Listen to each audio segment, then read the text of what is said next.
Nah, teman-teman, untuk tema kali ini yang ingin kita bahas yakni nggak zaman ya melombakan murai batu itu digedur setiap minggu lomba itu nggak zaman. Sebelum kita melombakan murai batu yang terus menerus, kita harus tahu aspek dan karakter dari burung murai batu kita. Burung murai batu sebagaimana mestinya dia seharusnya membutuhkan waktu lebih untuk istirahat.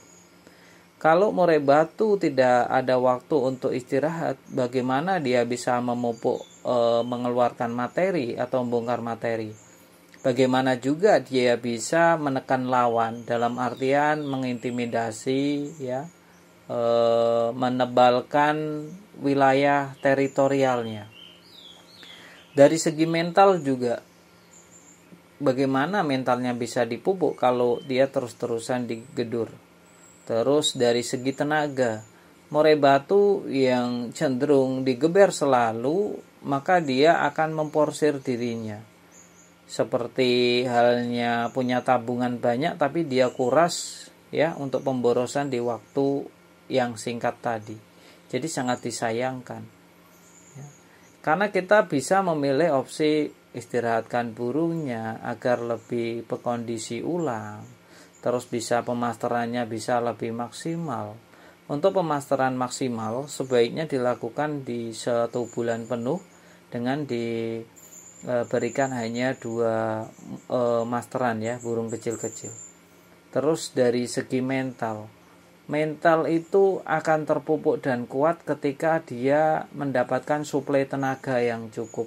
Jadi murai batu yang mentalnya bagus pasti dia ditompang oleh tenaga yang bagus. Karena murai batu yang mentalnya bagus tidak didukung oleh tenaga yang oke, maka juga cenderung tidak akan menjadi murai yang bagus. Nah, perlu dicatat juga ya teman-teman, yang kita adu itu bukan hanya sekedar hobi ngopi, ketemu teman-teman, silaturahmi, itu tidak sekedar itu. Ada waktu yang harus kita pertaruhkan ketika kita melombakan burung murai batu yang hanya sekedar melombakan. Murai batu itu kalau kita siap, paham karakternya, maka kita tidak akan pernah melombakan murai batu yang belum siap. Apapun alasannya ya, apapun alasannya, kalau kita sudah memahami karakter dari burung murai batu kita tahu murai batunya belum kondisi, maka kita tidak akan melombakan. Karena kalau kita melombakan murai batu yang belum kondisi, itu bisa berdampak domino di kemudian hari nanti. Belum waktu yang kita berikan ya, rawatan-rawatan yang sudah kita berikan juga ikut kebuang sia-sia dan percuma. Ini belum dari segi waktu yang spesial yang harus kita korbankan, belum perawatan atau tenaga yang kita keluarkan untuk merawat burung murai batu kita, ditambah lagi mungkin dari segi finansial ya. Karena untuk merawat murai batu lomba itu jujur tidaklah mudah, tapi juga cukup menyenangkan untuk mereka yang memahami karakter murai batunya, apalagi mampu mencetak murai batu benar-benar dari nol, dari mungkin ngeloloh sendiri, dari telur, dari hasil breedingan sendiri, terus diloloh tangan. Ini akan jauh lebih memuaskan dan biasanya karakternya justru malah kepegang karena dia tahu bahwa yang membesarkan itu ya sang majikan tadi. Lain cerita ketika kita ketemunya di dia sudah moncer, maka kita juga pasti akan belajar lagi. Belajar bagaimana mengenal karakter dari burung murai batu kita. Sehebat apapun suhu atau senior, ketika menemukan murai batu yang baru, tentu dia juga akan beradaptasi kembali. Entah itu mulai rawatan hariannya ya, mulai clue-clue yang mungkin diberikan oleh murai batu tadi dengan pemberian sedikit pancingan. Nah, untuk melombakan murai batu, sebaiknya murai saat di rumah itu disetel kondisi paling terendahnya. Yang penting murai ini sudah terpantau gacor dan aktif berbunyi, tapi tidak bunyi terus menerus yang nanti bisa berdampak domino juga untuk murai lapangan atau murai kontes. Murai kontes itu sebaiknya di rumah itu cukup satu rumah satu murai, itu sebaiknya. Tapi karena kadang kita kepentok dengan rumah yang tidak terlalu besar dan kita menginginkan untuk memelihara murai batu lebih dari 3, maka kita harus mensiasati banyak hal untuk memelihara murai batu satu rumah banyak burung. Salah satunya perbanyak masteran hidup. Jadi masteran yang hidup nggak serta-merta hanya hidup, tapi dia juga gacor dan hidup benar-benar aktif. Gunanya masteran-masteran ini adalah untuk memecah ya antara murai batu A ketemu murai batu B, maka di tengah harus ada masteran yang untuk mengurai dari tembakan atau suara intimidasi tadi.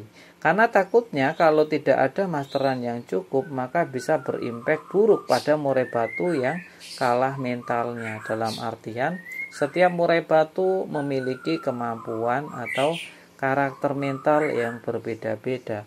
Mungkin kadarnya sampai 10, yang satu cuma 8, maka yang 10 akan mengalahkan yang 8 tentunya. Kurang lebih untuk estimasinya, gambarannya seperti itu. Nah, perlu dicatat juga teman-teman, untuk melombakan burung murai batu sebaiknya sebulan sekali saja. Sering puasakan murai batu kita untuk tidak melihat, mendengar ya secara langsung burung lain, entah itu murai batu atau pemasteran-pemasteran. Nah, murai batu kenapa dia bagus saat satu rumah hanya satu burung? Karena ini murai batu ini agar saat istirahat itu tidak terganggu. Lain cerita ketika kita memiliki murai batu yang vektornya bagus dan tinggi, namun ketika kita dalam satu rumah tadi, terus kita memiliki burung lain yang suaranya seperti ada siulan-siulan saat settingan kita untuk murai batu kontesnya tinggi-tingginya, maka ini bisa berdampak sangat buruk sekali. Nanti digantang murai batu kita mungkin hanya setengah jalannya karena sudah ngempos di rumah terlebih dahulu. Oleh karena itu, untuk murai batu lomba itu biasanya yang jeli atau perawatnya itu bagaimana caranya untuk menahan agar murai batu kita itu tidak gacor sembarang tempat. Jadi kita perlu melihat dan melatih juga bagaimana dia mengeluarkan materinya ya saat nanti di lomba atau digantangkan. Oleh karena itu, jangan ngetrek burung murai batu lomba, jangan memancing-mancing murai batu lomba saat ada di rumah ya. Karena untuk murai batu lomba itu di rumah tidak harus keluar-keluar, cukup diam saja. Ketika dibawa ke lapangan baru dia menunjukkan actionnya. Ini akan jauh lebih bagus. Kita masuk ke penutup. Perlu dicatat teman-teman sebelum kita mengakhiri video ini, bahwa video ini sebenarnya ditujukan untuk mereka agar lebih waspada untuk menjaga murai batunya. Tapi kembali lagi ke teman-teman semuanya, mau dijalankan silakan, enggak juga enggak apa-apa. Yang jelas saya cuma berpesan murai batunya dijaga baik-baik, jangan sampai rusak ya. Dan perlu dicatat juga, setiap murai memang memiliki karakter yang berbeda-beda. Jadi setiap perawatan tidak perlu diperdebatkan antara satu dengan yang lainnya. Kalau cocok dijalankan, nggak cocok ditinggalkan. Jangan cuma sekedar membaca judul saja ya. Pahami isinya, tonton dari awal sampai detik ini. Bagi teman-teman yang menonton sampai detik akhir ini, saya kira tidak akan ada perdebatan lagi di kolom komentar. Salam sehat.